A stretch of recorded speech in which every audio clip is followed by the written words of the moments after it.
how to do. And we're plugged in. Well, that's not a helpful thing.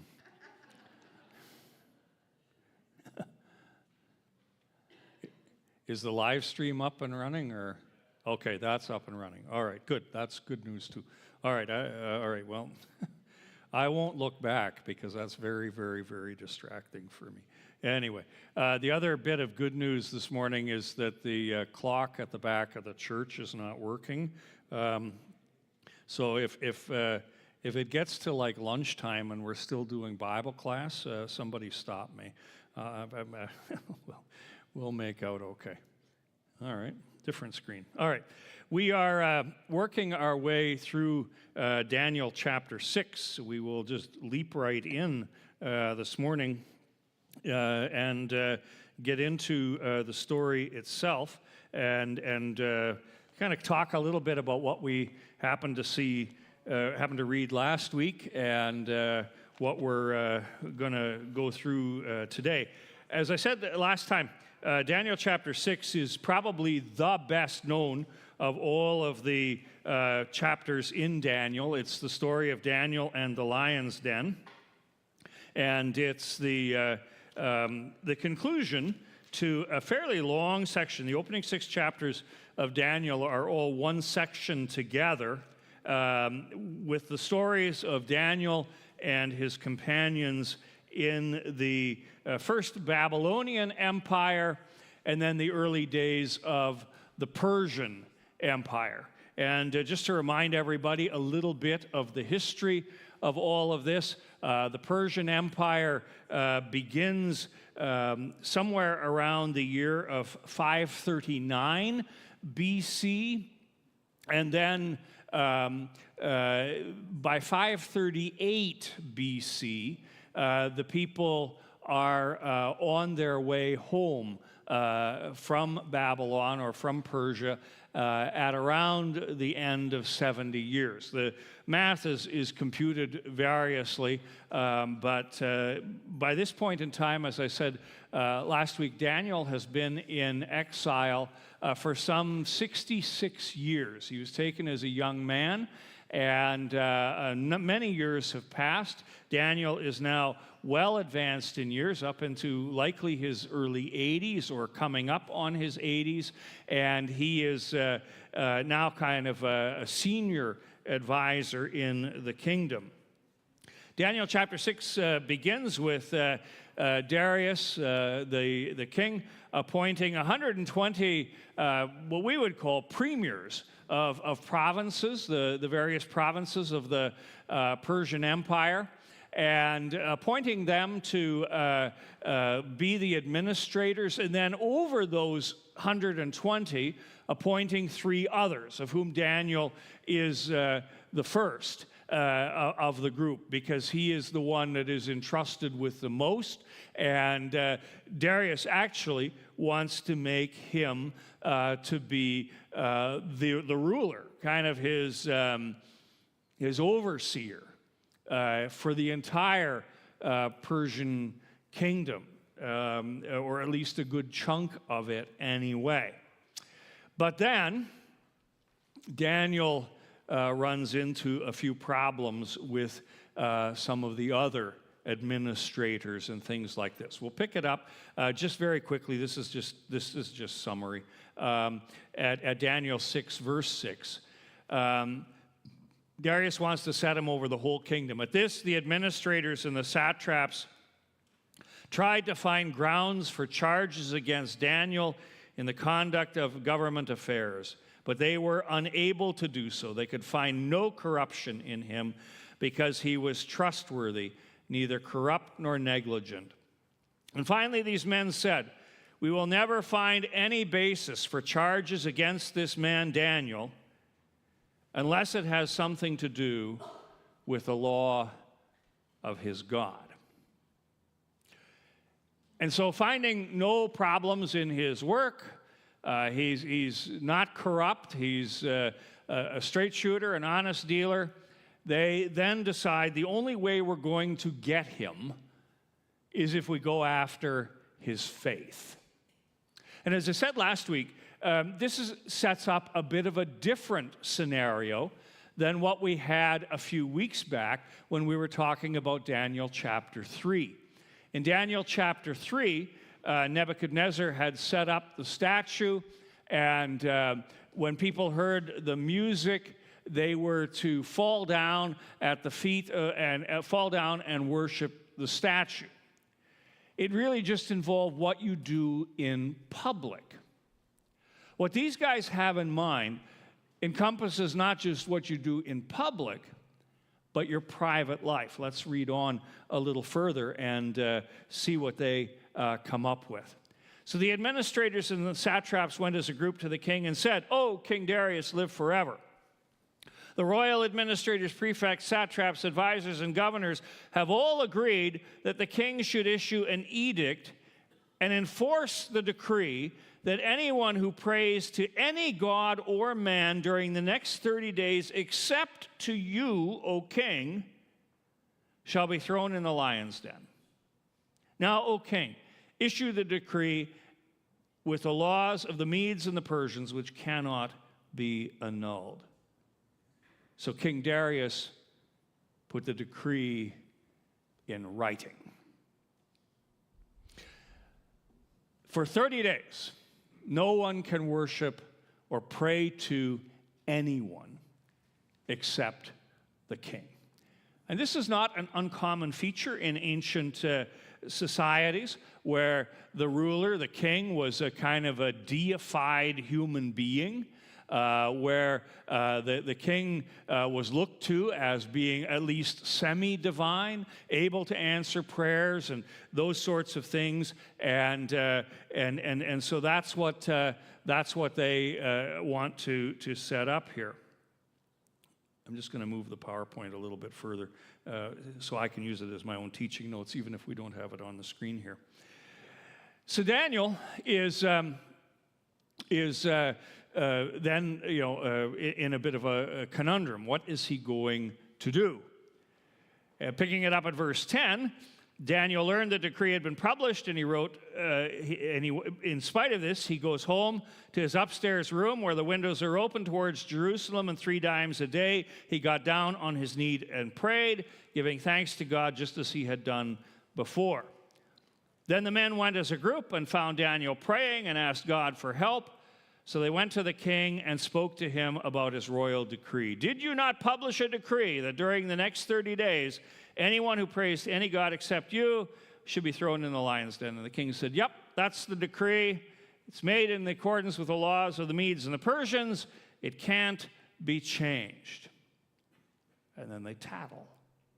And they go, "Oh, well, Daniel, Daniel, that guy you want to make the number one ruler in this administration, second only to you. Well, he's one of the exiles from Judah, and he pays no attention to you in this regard or to the decree you put in writing. He prays 3 times a day to his God." And when the king heard this, he was greatly distressed. He was determined to rescue Daniel and made every effort until sundown to save him. We'll come back to that part of it in a little bit. Now, if you have the lesson notes, whether you just picked them up here this morning or last week, they're the same ones. How does Daniel respond to all of this? Well, we kind of set out a bit of a thesis last week, or an argument, that one of the better ways, I think, to interpret what Daniel does in response to all of this is to kind of overlay what Daniel is doing with some of what Jesus says in the Sermon on the Mount. Particularly, 3 phrases. The first of them, "You are the salt of the earth." Jesus says that right near the very beginning of the Sermon on the Mount.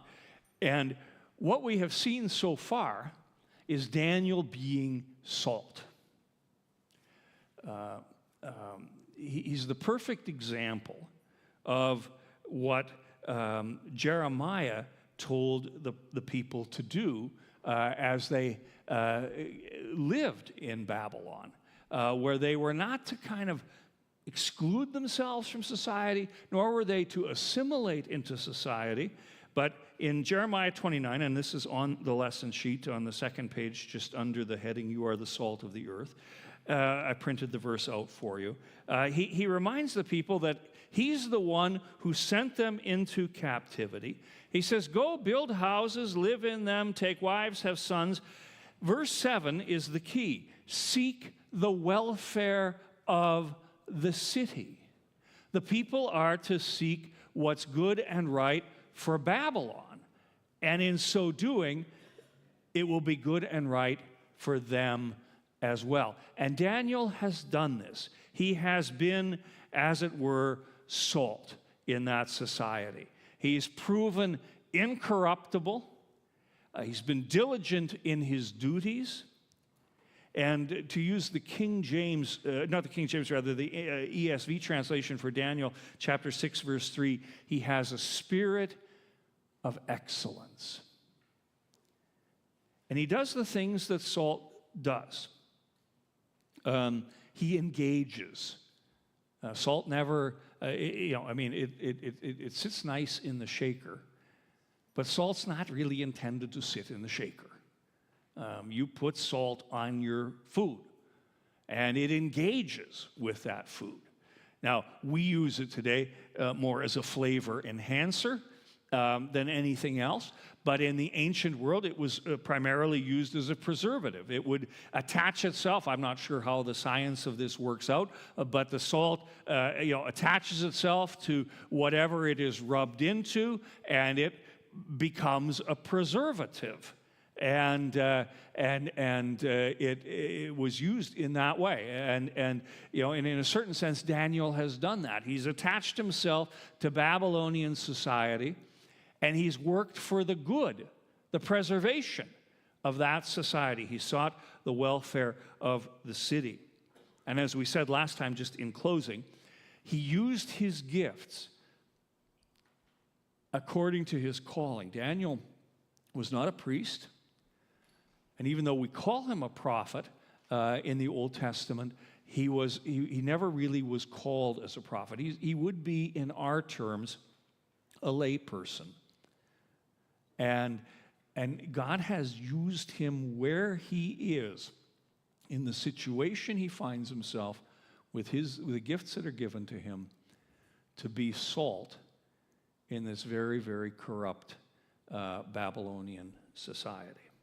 Okay, that's a bit longer review than perhaps we needed, but I just wanted to kind of get us all up to speed in case you missed last week in the beginning. Any questions from anyone? All right, I do have my cell phone here. I usually announce this at the beginning, but if anyone who's watching online has any questions, we'll attempt to answer those as well. All right, let's move on into some new material here. Another thing that Jesus... Oh, sorry, James, I didn't see you. Oh, there we are. Congratulations. Wonderful. Hallelujah. Okay, very good. Okay. The underpinnings of Jeremiah's message is, you are to integrate and recreate, but you're not to assimilate, because from a spiritual point of view, you don't want assimilation going on spiritually.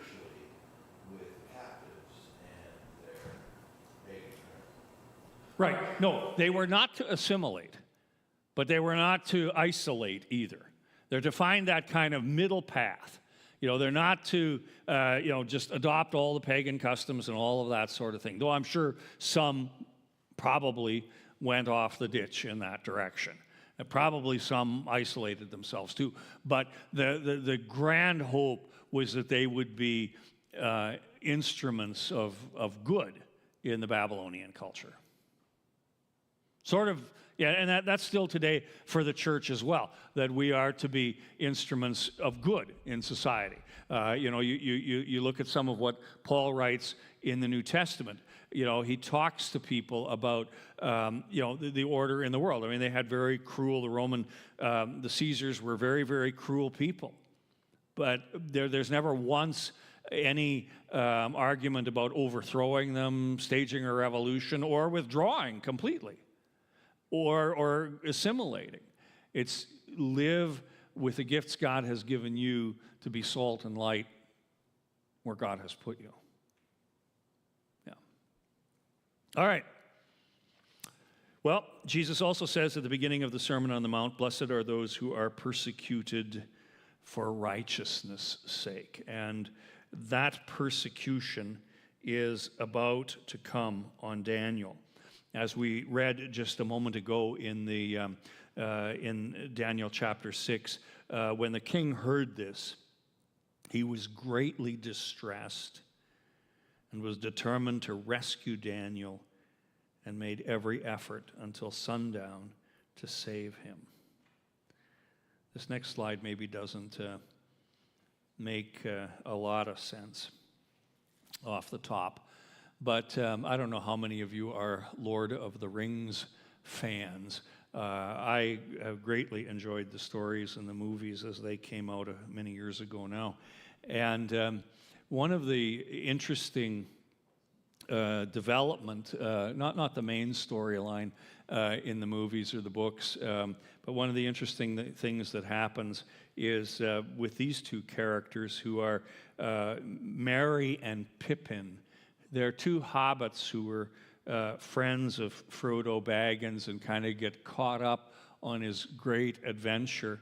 And at the very beginning of the book and of the movies, they're kind of comic relief. They don't understand what's going on. They're bumpkins. They've never been out in the world at all very much. There's one scene in the book where one of them says, if I take one more step, I'm going to go further than I've ever gone before, and they barely left home. And they're kind of stumbling bumpkins in this whole thing, but they're faithful to the end of the story. And what happens when they come back again to their home in the place that Tolkien calls the Shire? These guys have seen things and experienced things and done things that nobody else could even dream of. And so when they come back to the Shire, they find the place is getting kind of run down. People are struggling a little bit. And these guys automatically become the new leaders in this place. They've been transformed from these kind of comic idiots to sources of wisdom and guidance. And there's something about us too, I think, as Christians in that. We have in our lives experienced in one way, shape, form, or another the greatest story, the greatest adventure, the greatest gift that has ever been given to the world. We've experienced Jesus, and we've experienced his love and his forgiveness and his grace. And that transforms us too, from being as it were, spiritual bumpkins who don't understand a whole lot, maybe don't get very much, and who are kind of just sort of poking along in the darkness of this world. It transforms us to be something more than we would be on our own. And in a very real way, I think that's also, what's happened to Daniel. He's been changed by his experience in Babylon. He's gone from being just a kid, probably wondering what all of this meant and all of those kind of questions that any young person would have if he was caught up in that kind of a drama of being taken into exile away from his family to live in a foreign country. And he has been transformed by that to the point that he is now a leader, but is a leader who hasn't lost his faith and continues to be transformed by the love that God has for him and for all people. And so he continues to pray. In spite of the edict, in spite of the consequences potentially of that edict. And that traps, in a real kind of political sense, Darius, because he very much likes Daniel. He wants Daniel to be a leader. He wants to appoint Daniel. And so if Daniel goes to the lions, Darius is going to lose him. The lions will tear him apart. There'll be no more Daniel. On the other hand, if he saves Daniel, then he risks losing face with his other leaders. And the last thing you need is a kind of a rebellion on the part of those who are your assistants. You don't need a mutiny starting here. And so he's kind of caught between a rock and a hard place. Tim, I see you at the back, which typically means you have a question or comment. He would lose more than face because in that time the king's word was law. In the laws of the Medes and Persian, if it's written, you cannot revoke it, even the king. So if the king did that, then the whole legal system comes into question. It gets a lot messier. Yeah, exactly. Yeah, you've put it more to the point than I did. This isn't just about him losing face personally, but of course the whole empire is going to be thrown into a certain level of turmoil. All right. Jesus teaches us that in this world we are going to have struggles. And we are to expect that we are going to get a rough ride sometimes. John chapter 18, this is also printed out for you on your lesson sheet. If the world hates you, keep in mind it hated me first. If you belong to the world, it would love you as its own. As it is, you do not belong to the world. But I have chosen you out of the world. That is why the world hates you. Remember what I told you. A servant is not greater than his master. If they persecuted me, they will persecute you also. This is from right before Jesus is arrested. And he speaks to his disciples. He's about to be taken into captivity himself. And he warns them that things are not always going to be easy. We are going to find ourselves in a world, as we've seen throughout the book of Daniel, that it can be very hostile to what we believe, very negative about what we believe. And in a certain sense, we are to expect that. If we belong to the world, then it would love us. But we don't belong to the world. We belong instead to Him. And we have been chosen out of the world, called out, elected, if you will, by His grace. And the world is going to be in hostility with us. And it is this way because no one is greater than the master. They persecuted him, and they'll persecute us as well. And that's what Daniel is experiencing. He knows he's been called out, and he knows that he is called to live in a different way. He's been caught up in God's great adventure and is called to live differently because of it. Or as Jesus says in his high priestly prayer, which we will read next week, he talks again about the disciples and his prayer for the disciples. I am coming to you now, but I say these things while I am still in the world, that they may have the full measure of my joy within them.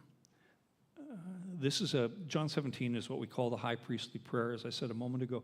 And it's prayed in the hearing of the disciples, probably as the end to their time together in the upper room. And he wants, they're overhearing him pray. I want to say these things while I am in the world, so they may have the full measure of my joy. I have given them your word, and the world has hated them, for they are not of the world any more than I am of the world. My prayer is not that you take them out of the world. Don't do that. But yet you protect them from the evil one. They are not of the world, even as I am not of it. Sanctify them by the truth. Your word is truth. As you sent me into the world, so I have sent them into the world. We have been sent into the world. The disciples were sent into the world, just as Daniel was sent out into the world. And with that, sometimes is going to come suffering. And Jesus, is quite blunt about that, even at the very beginning of his ministry. Blessed are you when you are persecuted for righteousness' sake. We will be persecuted. We will experience conflict in this world. And what he wants us to know, and what we're going to see here in just a moment, is that he is going to give us the strength to bear up, so that we can be light.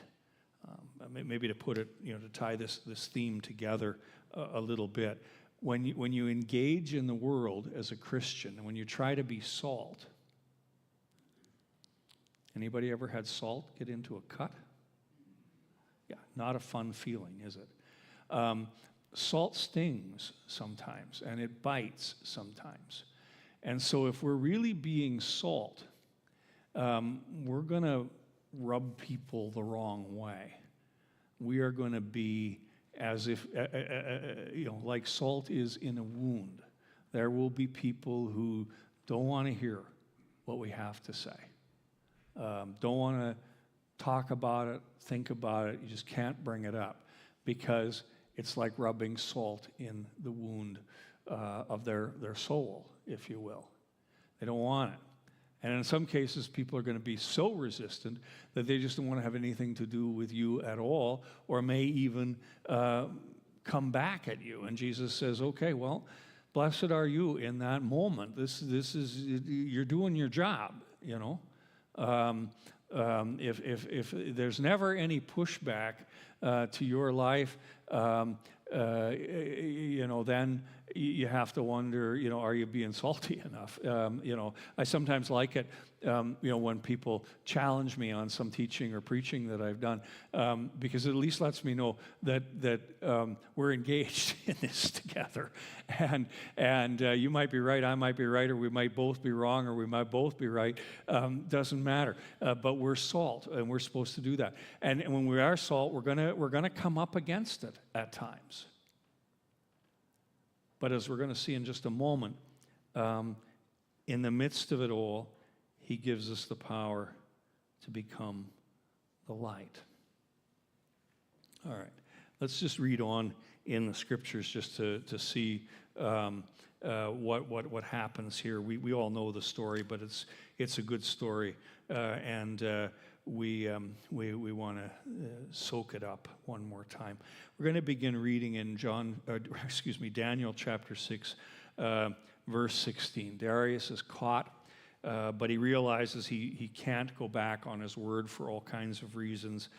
And so it says in verse 16, so the king gave the order, and they brought Daniel and threw him in the lion's den. The king said to Daniel, may your God, whom you serve, continually rescue you. A stone was brought and placed over the mouth of the den. And the king sealed it with his own signet ring and with the rings of his nobles, so that Daniel's situation might not be changed. Then the king returned to his palace and spent the night without eating, and without entertainment being brought to him, and he could not sleep. His conscience is accusing him constantly of the evil thing that he has done. At the first light of dawn, the king got up and hurried to the lion's den. When he came near to the den, he called to Daniel in an anguished voice, "Daniel, servant of the living God, has your God, whom you serve continually, been able to rescue you from the lions?" Daniel answered, "O king, live forever. My God sent his angel, and he shut the mouths of the lions. They have not hurt me, because I was found innocent in his sight. Nor have I ever done anything wrong before you, O king." Oops, I just lost my, okay, that's where we're going to stop. All right. So Daniel is saved in the lion's den. And this is a great example of God's grace. Sometimes when we read this, we want to make it seem as if Daniel is the real hero here. I put on the lesson sheet, I didn't put it on the over on the PowerPoint slides, but maybe you learned this song in Sunday school. Dare to be a Daniel, dare to stand alone, dare to have a purpose firm, dare to make it known. Anybody learn that song? Okay, well, you went to Lutheran churches, obviously. Okay, maybe not everybody learned. I think I learned this song. I found the words, and I went, I think somewhere deep inside me, I think I learned this song somewhere along the way. Now, the intentions are certainly noble. We are indeed called to stand firm in our faith. But ultimately, in spite of whatever catchy tune this goes to, it falls a little short of what's really happening here. God is showing Daniel grace.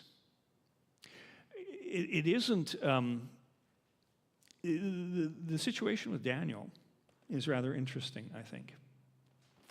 He's broken the law. It's not a good law. It's not a God-pleasing law. But he broke the law. He didn't do what the king said.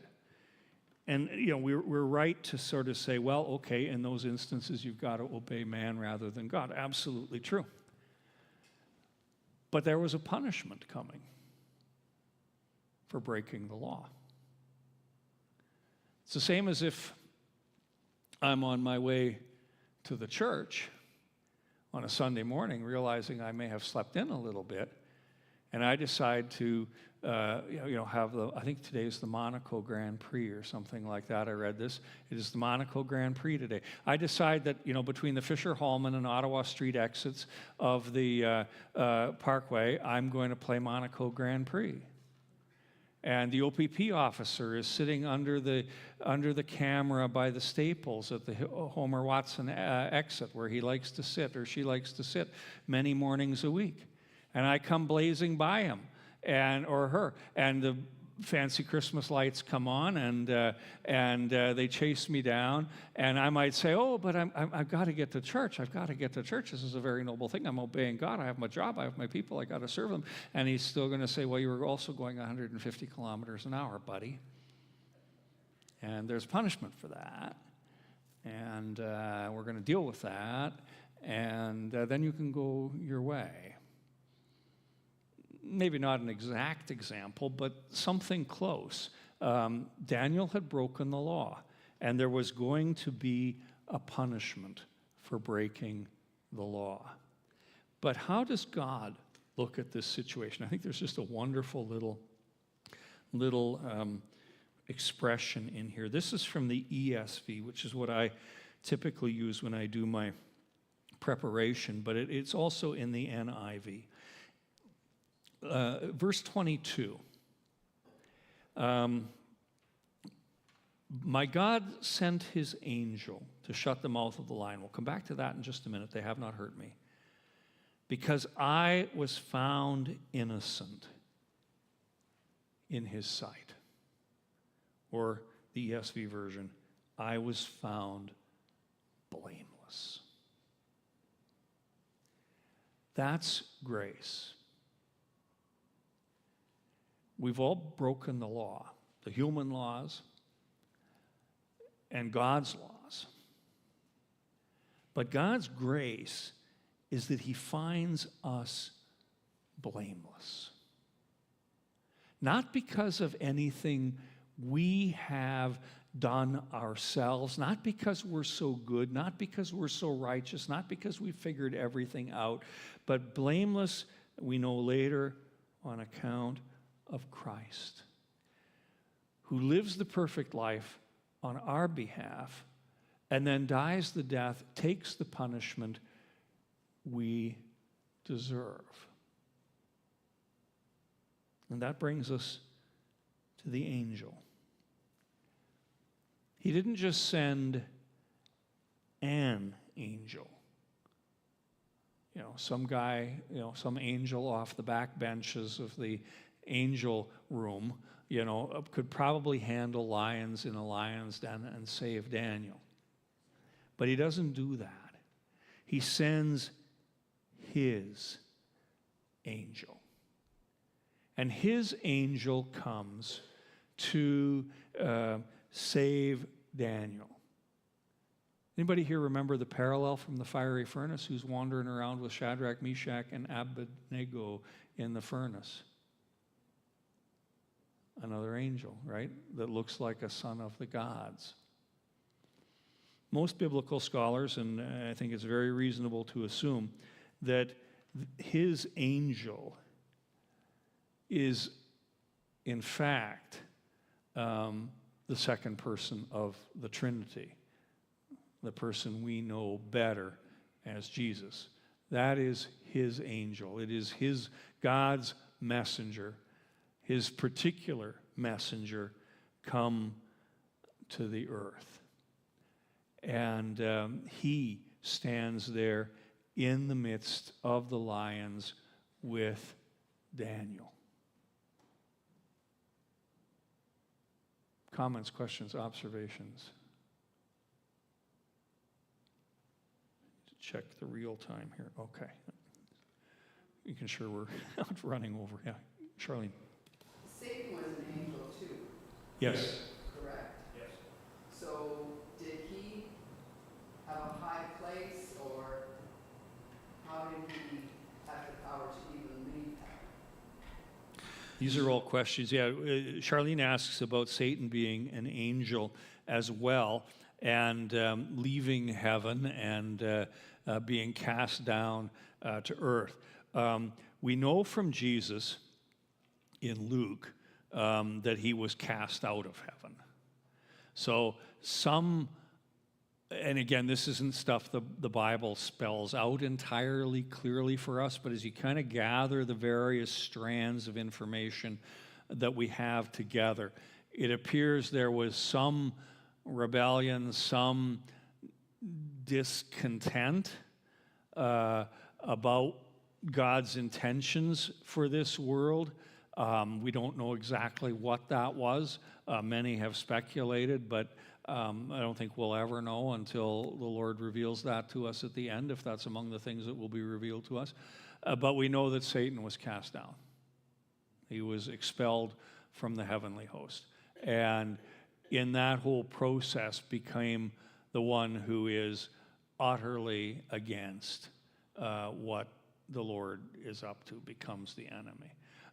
The difference, and this is where sometimes people go astray as well, is that they ascribe to Satan, kind of an almost equal status to God. Like there's a good God in heaven and a bad God named Satan, and we're caught between the two.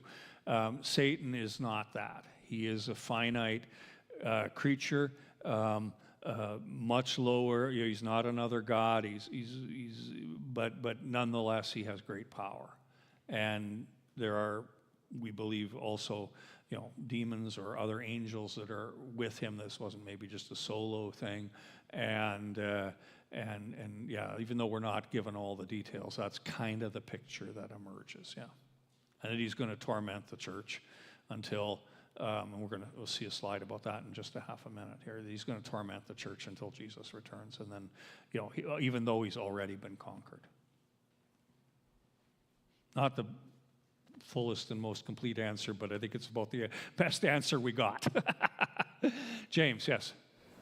So, does he allow him from time to time because he presents himself prior to hugging Job? Oh, yeah, yes. Satan, of course, he is the great accuser. And there is some means yet by which he is able to make his accusations about us to God. He accuses Job, for example, or accuses God that if God should bring trouble into Job's life, Job will fall away for sure. He does. There's another scene from later in the Old Testament, the story of Joshua the priest. I think it's in the book of Hezekiah. No, there's no book of Hezekiah, sorry. Zechariah, sorry.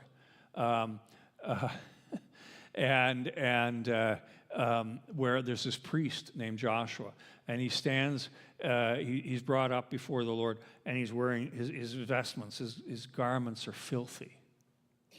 And it's a symbol of his sin. And Satan is saying, see, what an unworthy guy you have here. He can't even wear clean clothes, for heaven's sakes. And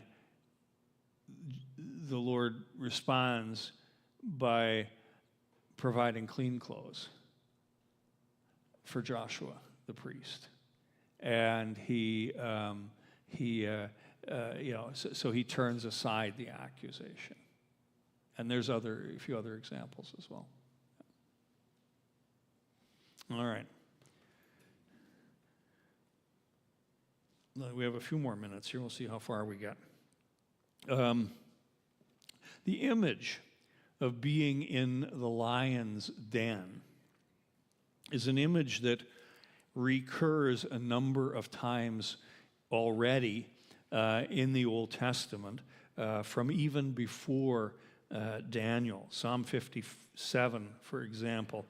I am in the midst of lions.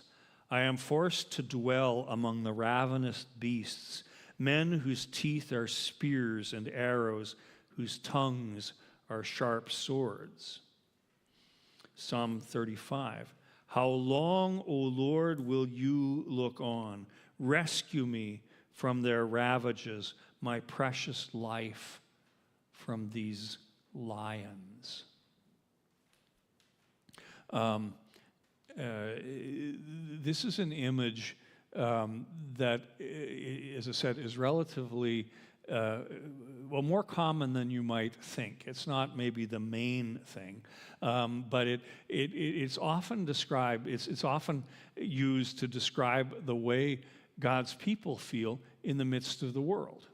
I'm forced to dwell with ravenous beasts. So, he's not literally lions, but men whose teeth are spears and arrows, whose tongues are sharp as swords. Rescue me from their ravages. He's referring to people. And we're in the midst of the lions ourselves sometimes, where we experience the hostility that sometimes comes back to us simply because we're Christian people.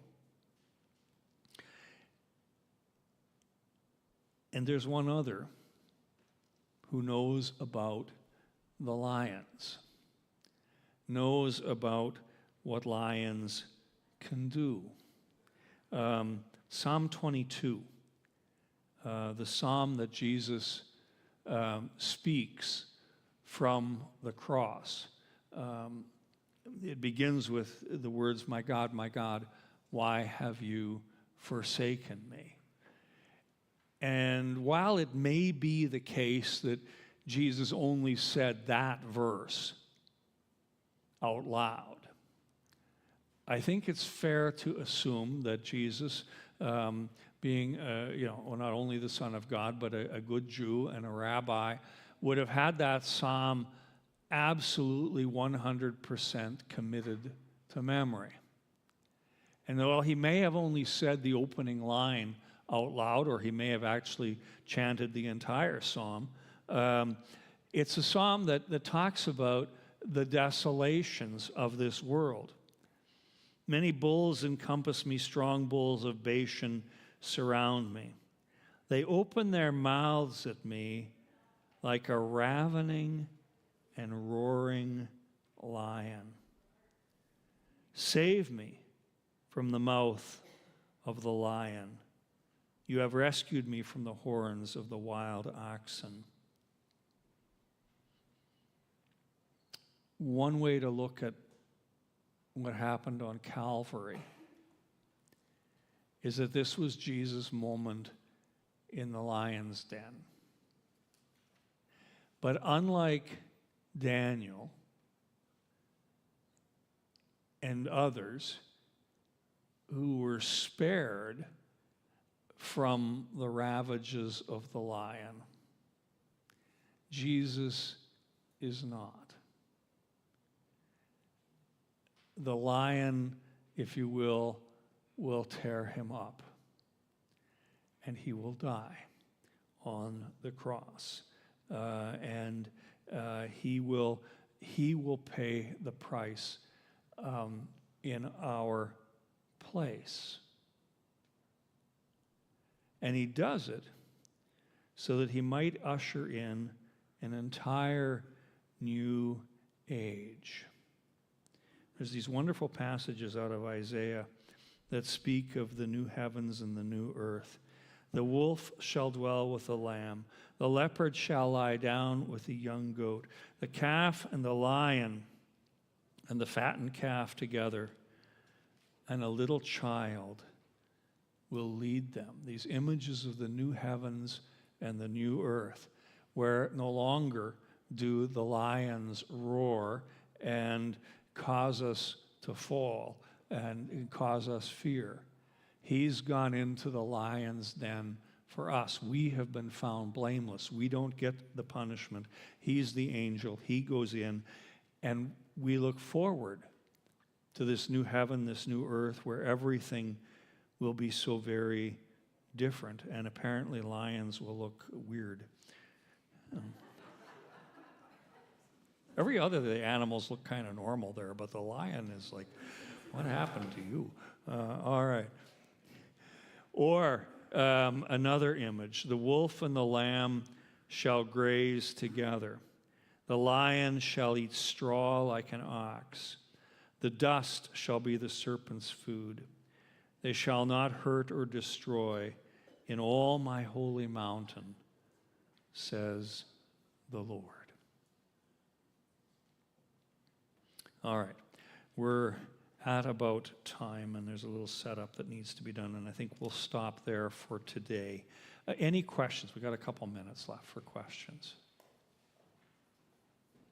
The great grace of God to Daniel to step into the lion's den, to shut the mouth of the lion, and then to take the wrath of the lion on himself. If you don't remember anything else out of today, hang on to that. Let's just see if we have any online questions. I didn't check, wasn't faithful here. Okay, nothing there. All right, any last minute comments, questions, observations? Melanie, yes. This story reminded me again of Joseph as well, and the similar kind of response he gives to his brothers, to say, in this conflict, you meant it for bad, and God has used it for good, and I'm going to extend that grace and mercy to you. Yeah. In the same way as Daniel responds to King. Pastor Shul, you're here to remind me about the clipboards, aren't you? Sign the clipboard before you leave, forensics. In Sorry. the same way as he responds now to King Dariush, Yes. Yeah. And God is, that grace is illustrated, and it's a reminder to all of us that even if we're in the midst of that, of a kind of conflict that feels so, so fine to our saltiness, Yes. God is going to give the ultimate judgment. Absolutely, yeah. And he's going to bring us through it, and we're supposed to do it, your first slide said, with joy. Yeah. Which is kind of hard, but we cling to the fact that his grace and his justice is going to come out in the end through Yeah. those illustrations. Absolutely, yeah, for sure, very good. Yes, good summary. All right. Pastor Chul, while the sheet's being passed around, do you mind just doing a quick count of how many people are? That's the number that they always want. I mean, they want to know your names, but really you're all just numbers to us. Anyway, let's close with a quick word of prayer while Pastor Chul's counting. Gracious Lord, Heavenly Father, we find ourselves like your people of old, often in the midst of lions, if you will, the difficulties of this world, and you call us in all of it to be salt, to be light, and not to be overwhelmed by the things that come upon us. We pray that you would bless us and give us that faith, for you have found us blameless in your Son, and we thank you for sending him ultimately to the cross, to the lions, on our behalf, that we might live in peace before you. We ask it all in Jesus' name. Amen. All right, thanks everybody, and we'll continue on with a quick finish to this, and then we'll move into some different material in Daniel next week.